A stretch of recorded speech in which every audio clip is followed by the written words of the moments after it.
Hello everyone, welcome back to my channel. Very good morning to all of you. I am Urvi Joshi and today we are going to discuss about criticism paper number 514. This is a requested video. So today's topic is the function of criticism by T.S. Eliot. T.S. Eliot, who is a poet of modern era in British literature. So first of all, we will discuss about T.S. Eliot and then we dive directly into the content. The full name of Eliot is Thomas Streams Eliot, who is a poet, essayist, publisher, playwright, critic, or editor. So he has a citizenship of both nation, America and British. So he is also known as an American or a British. He lived in America from 1888 to 1927. After that, he moved to British or England, and he lived there from 1927 to 1965. So he got a Nobel Prize for his work on 1948 for his work Order of Merit. This is enough information. And now the function of criticism. What is the function of criticism? So it is an essay written by Eliot, which he wrote to give a reply to Middleton Murray's criticism. So Middleton Murray is also a critic. So he wrote another essay which name is Traditional and Individual Talent. So Eliot wrote another essay to give a reply to Middleton Murray. Chalo. Middleton Murray's essay is Tradition and Individual Talent. T.S. Eliot gave a reply and wrote another essay which name is Romanticism and Tradition in his essay. Okay, so in this essay he divided his essay into the four parts. Romanticism and Tradition જે છે tradition એને ચાર ભાગમાં વિભાજિત કર્યા છે. It is a brief introduction of pre-work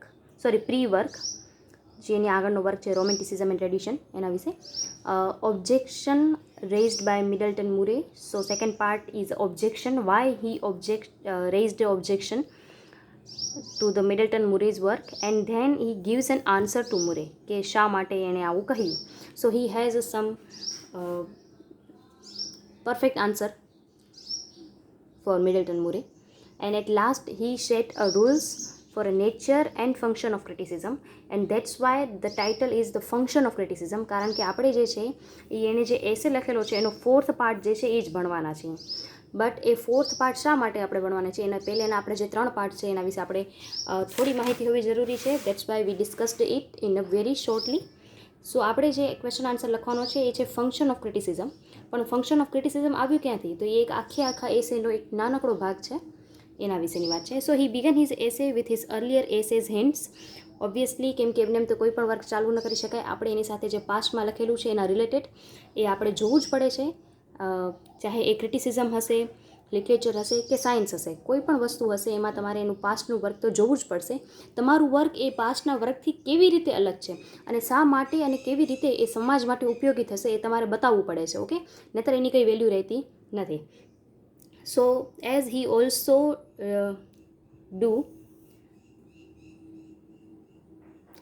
he also did it.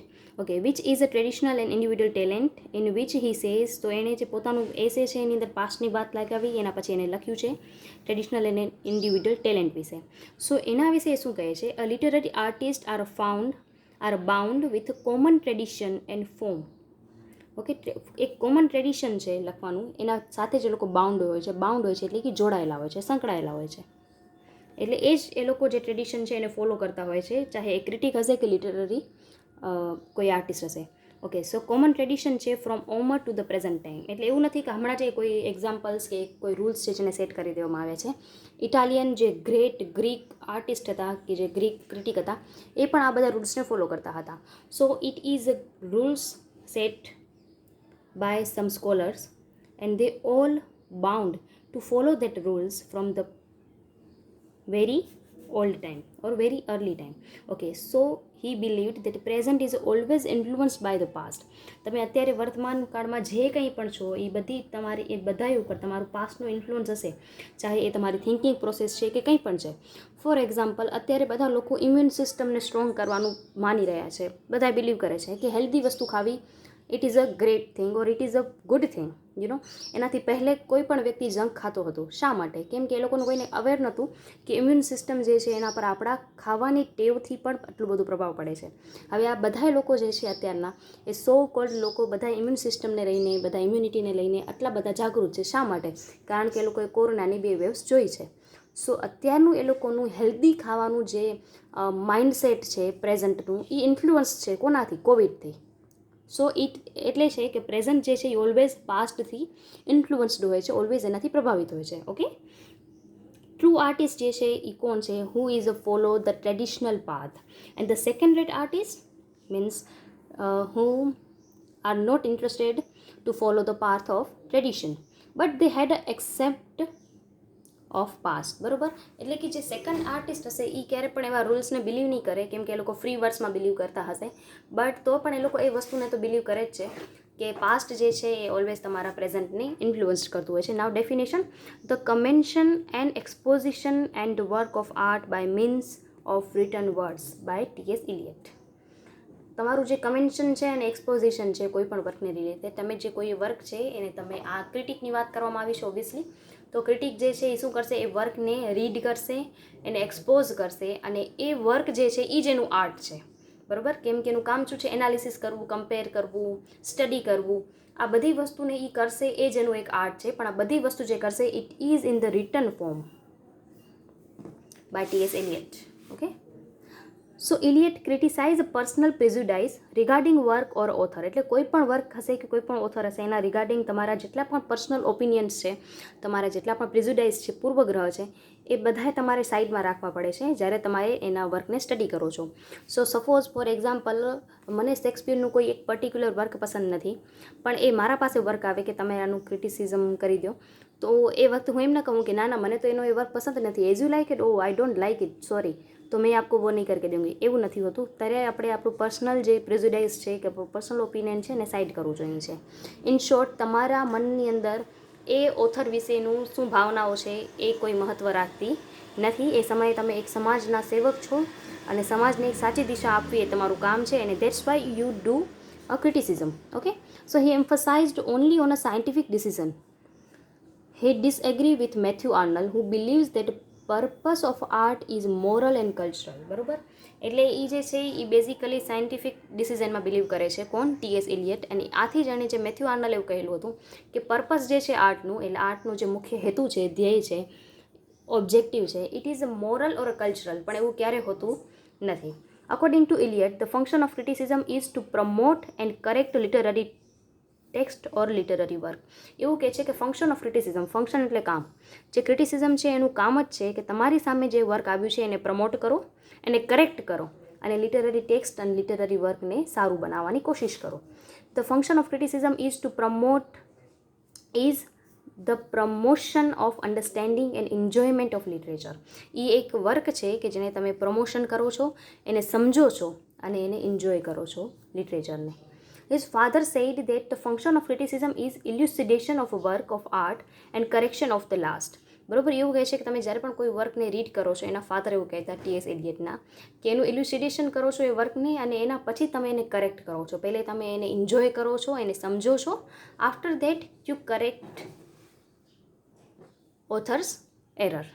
Now in the second part, એટલે આ આખી જે વાત કરી એ આપણે ફર્સ્ટ, આપણો જે એસે છે એના ફર્સ્ટ પાર્ટની વાત કરી. Now second part. So second part જે છે એના એસેનું,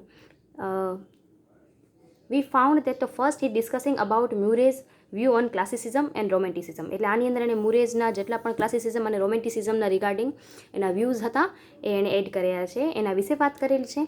હી રી અગ્રીડ વિથ હિમ. અહીંયા એ મુરે સાથે અગ્રી થાય છે that a person doesn't be a classical or romantic at the same time. Obviously બહુ સહેલી વસ્તુ છે કે જો ક્લાસિકલ હશે તો એ બધા રૂલ્સને ફોલો કરતો હશે, ટ્રેડિશન્સમાં માનતો હશે કે આવી રીતે જ તમારે કોઈ પણ પર્ટિક્યુલર લિટરરી વર્ક લખવું જોઈએ. જ્યારે એ રોમેન્ટિસિઝમ ક્લાસિસિઝમમાં હશે તો એની લેંગ્વેજ, એના ડિક્શન એ બધું અલગ હશે. ક્લાસિસિઝમવાળા જે છે એની લેંગ્વેજ થોડી હાઈ હોય છે, ડિક્શન થોડા હેવી હોય છે. જ્યારે રોમેન્ટિસિઝમના જેટલા પણ લોકો છે એ લોકો એક સામાન્ય ભાષામાં લખે છે કે જેથી જે સામાન્ય રીડર પણ હોય, જે કોમન રીડર પણ હોય, જે કોમન પોપ્યુલેશન જે હોય એ પણ એને સમજી શકે. તો મુરે એવું કહે છે કે એક જ વ્યક્તિ સેમ સમયે ક્લાસિકલ પણ ન હોઈ શકે, ક્લાસિકલ અને રોમેન્ટિસિઝમ એક સાથે ન હોઈ શકે.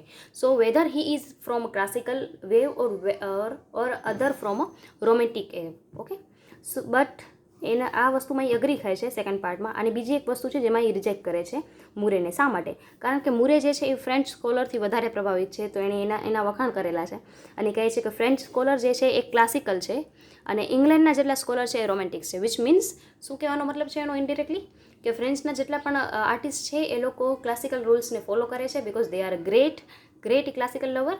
ઓર ઇંગ્લેન્ડના જેટલા પણ ઓથર્સ છે, રાઇટર છે, આર્ટિસ્ટ છે એ બધા રૂલ્સને તોડે છે. ઓકે, તો એ આ વસ્તુને રિજેક્ટ કરે છે અને એનો જે પહેલો વ્યૂ હતો એને એ એક્સેપ્ટ કરે છે. ઇન શોર્ટ બતાવ્યું છે કે ટીએસ એલિયટ એવું નથી કે આને ખોટી ના પાડતું હોય, બટ જે હકીકત છે એને જે એક્સેપ્ટ કરે છે. And the third part he make a fun of Murry's opinion. હવે ત્રીજો પાર્ટ જ્યારે એસેનો આવે છે ત્યારે એ મુરેનો જે ઓપિનિયન છે એને રિજેક્ટ કરે છે, એનું મજાક ઉડાવે છે. શા માટે? કેમ કે એને એક કોન્સેપ્ટ આપ્યું છે ઓફ ઇનર વોઇસ. હવે ઇનર વોઇસ જે છે ને એ વસ્તુ એ હંમેશા એક આર્ટિસ્ટ માટે હોય છે, ક્રિટિક માટે નથી હોતી. શું ફરક છે આ બંનેમાં? જે કોઈ કવિતા લખે છે તો એ આર્ટિસ્ટ છે, કોઈ ડ્રોઈંગ કરે છે તો એ આર્ટિસ્ટ છે. ક્રિટિક જે છે એ આપેલું કામ છે એને સ્ટડી કરશે, એને સમજશે, એની અંદર કંઈ એરર હશે તો એની સામે મૂકશે, એનું કામ એ છે. એટલે આર્ટિસ્ટ જે કામ કરી જાય એના પછી ક્રિટિકની જરૂર પડે છે. Okay, so the concept of inner voice જે છે એને એ રિજેક્ટ કરે છે because he believe that it is a barrier to discover common principle of the work of art. કારણ કે જો તમે એમ માનો કે આણે જે બનાવ્યું છે એ એના ઇનર વોઇસને સાંભળીને બનાવ્યું છે, તો તમે એની અંદર જે પ્રિન્સિપલ્સ યુઝ કરેલા છે, એને જે વસ્તુમાં એક કોમન વસ્તુ જે છે એ તમે ક્યારે પણ જોઈ શકશો નહીં. અને તમારું તો કામ જ એ છે કે જે તમારા પાસે વર્ક આવે છે એને સ્ટડી કરો, એને કમ્પેર કરો, એને એનાલિસિસ કરો. તો પછી તમે જો બધામાં એવું માનીને બેસશો કે 100 એના ઇનર વોઇસથી આ બધું બનાવ્યું છે, તો તમે તમારું કામ ક્યારેય કરી જ નહીં શકો, તો ક્રિટિકની કંઈ વેલ્યુ રહેશે નહીં. તો એ જે ત્રીજા પાર્ટ જે છે એમાં અહીંયાનો મુરેનો જે ઓપિનિયન છે એની મજાક ઉડાવે છે. At last he explains the difference between critical work or creative work. એ કહે છે કે બંનેની વચ્ચે ફરક છે. ક્રિએટિવ વર્ક કોણ કરે છે? જે આર્ટિસ્ટ છે. ક્રિટિકલ વર્ક કોણ કરે છે? Who is a critic. So artist is unconscious by doing his or her work. સીધી વસ્તુ છે because he do his work for art for a love sake or only for a pleasure. એ જે પણ કામ કરે છે એ માત્ર એની ખુશી માટે કરે છે. કદાચ એમાંથી એને સામે કંઈ વળતર ન મળતું હોય તો પણ એને કંઈ ફરક પડતું હોતું નથી. જ્યારે ક્રિટિક છે એનું કામ છે સમાજને સાચું બતાવવાનું. કોઈ મૂવી છે એનું તમે ક્રિટિકલ વ્યૂઝ વાંચીને આપણે જતા હોઈએ છીએ. શા માટે? કેમ કે એનાથી આપણે સાચી સલાહ મળશે કે આ મૂવી જોવા જેવી છે કે નહીં. સો ક્રિટિક જે છે he is worship his work. He attends workshop on how to do a criticism. એણે એની ટ્રેનિંગ લીધેલી છે કે ક્રિટિસિઝમ કઈ રીતે કરવું જોઈએ. તો આ બંનેની વચ્ચે ઘણો ફરક છે, એક ક્રિટિકલ વર્કની અંદર અને એક ક્રિએટિવ વર્કની અંદર. His critical work opens the new way of knowledge. એના એ ક્રિટિકલ જે રીતે કરશે ક્રિટિસિઝમ, એનાથી તમને એક નવું નોલેજ મળશે, નવી એક માહિતી મળશે અને એક નવી ન્યૂ વે ઓફ થિંકિંગ મળશે. Okay, at last he said the qualities of critic is the sense of fact. Sense of ફેક્ટનો મતલબ થશે focusing only on a work or not on others. એટલે તમે જે ઓથર છે એના જ વર્ક પર ફોકસ કરો, બીજા જે ઓથર એના વિશે શું કહે છે એના વિશે ધ્યાન ન દો. સેકન્ડ થિંગ કે એના વર્ક પર ફોકસ કરો, ઓથર શું છે એના ઉપર ફોકસ ન કરો. તો આની ક્વોલિટી છે કે તમે સેન્સ ઓફ ફેક્ટ એટલે હકીકત, સત્યને જોઈને ચાલો. બરાબર. ધ રૂલ્સ ઓફ ક્રિટિક જે છે એનું શું છે? Comparison and analysis. સો એ એક વસ્તુ છે કે એને કમ્પેર કરશે એજના બીજા વર્ક સાથે, અથવા એ જ વ્યક્તિના બીજા વર્કની સાથે પણ કમ્પેર કરશે. ઓકે, શેક્સપિયર જે છે એને તમે માર્લોની સાથે કમ્પેર કરો અને તમે જુઓ કે માર્લોની રાઇટિંગ સ્ટાઇલ અને શેક્સપિયરની રાઇટિંગ સ્ટાઇલ ક્યાંક સમાન છે, તો આ થયું કમ્પેરિઝન એન્ડ એનાલિસિસ. વાઇલ આપણે શેક્સપિયર જે છે એની જ હેમલેટ જે ટ્રેજડી છે એની બીજી ટ્રેજડી જે છે ઓથેલો એની સાથે કમ્પેર કરશું તો આ પણ વસ્તુ પોસિબલ છે. ઓકે, તો આ બંનેમાંથી આપણને એક કોમન રૂલ્સ મળશે. જેમ કે ટ્રેજડીઝ જે છે તો એના જેટલા પણ હીરોઝ છે એ બધા બહુ હાઈ સ્ટાન્ડર્ડ અથવા હાઈ ક્લાસ સોસાયટીને બિલોંગ કરે છે. Someone are prince, someone is general commander. તો આવી બધી વસ્તુ છે કે જે આપણને એક કોમન રૂલ્સ મળે છે. બીજું એની જેટલી પણ હિરોઈન્સ છે એ વગર કોઈ ફોલ્ટે એક લાસ્ટમાં મરી જાય છે, જેમ કે ડેસ્ટિમોના જે છે, ઓફિલિયા જે છે, એક્સેટ્રા એક્સેટ્રા એક્સેટ્રા. અને સેકન્ડ પોઈન્ટ એને આપ્યું છે warning against fact hunting. Fact hunting, fact એટલે સત્ય, હન્ટ એટલે શિકાર. બરાબર. એમ કહે છે કે ક્રિટિસિઝમ જે છે એ કરવાનો મતલબ એમ થાય છે કે તમે જેની ફોલ્ટ છે એને ગોતો, બરાબર, ફેક્ટને મારી નહીં દેવાનું. કેમ કે જનરલી આપણે એવું માનીએ છીએ કે ક્રિટિસિઝમ કરવાનો અર્થ એવો થાય છે કે સામેવાળે જે પણ લખ્યું છે એમાંથી આપણે ભૂલો જ શોધવાની છે. જો તમે એક પેરેગ્રાફને લઈને બેસો છો એને રીડ કરવાના ઉદ્દેશ્યથી, તો તમારું વાંચન અલગ હશે. અને જો તમે એ જ પેરેગ્રાફમાં તમને કોઈ એમ કહે કે આમાં જોડો ને જરાક કોઈ જોડણીની ભૂલ તો નથી ને, તો તમે જોડણીની ભૂલ જ જોશો, બરાબર. એની અંદર શું કહેવા માંગે છે એ વસ્તુ પર તમારું ધ્યાન જ નહીં જાય. તો એ થશે ફેક્ટ હન્ટિંગ, બરાબર. Fact hunting is a negative thing for a critic. Why? Because he never studied the real work. કેમ કે જો એમ જ શોધશે કે મારે આ ફકરામાંથી જોવાનું છે કે એને જોડણી સાચી લખી છે કે નહીં, તો એ ક્યારે નહીં સમજે કે ફકરો શું કહેવા માંગે છે. ઓકે, એટલે એ ફેક્ટ હન્ટિંગના અગેન્સ્ટમાં છે. એટ લાસ્ટ એ કહે છે criticism's aim is promotion, enjoyment and correcting literary work or literary text. Criticism જે છે એનું એમ છે, એનું ઉદ્દેશ્ય છે વર્કને પ્રમોટ કરવું, વર્કને એન્જોય કરવું અને લિટરરી ટેક્સ્ટ જે છે એને કરેક્ટ કરવું. ઓકે, એને સાચું કરવું. At last he appreciate work like laundry bill by Shakespeare. જે વર્ક સારું છે એને એપ્રિશિએટ કરે છે, બરાબર, ને જે ખરાબ છે એને એ ક્રિટિસાઇઝ કરે છે. સો that's it four today's video guys. I hope you found helpful during your exam days. Thank you so much. May God bless you to all. And yes, don't forget to download the PDF notes of this lecture. The link will be shared into the description box below. If you want to join offline tuition classes regarding English literature, so you can join it. The link will be shared to the description box below, और वो Telegram की link होगी. Thank you so much. May God bless you to all. Bye bye. Take care.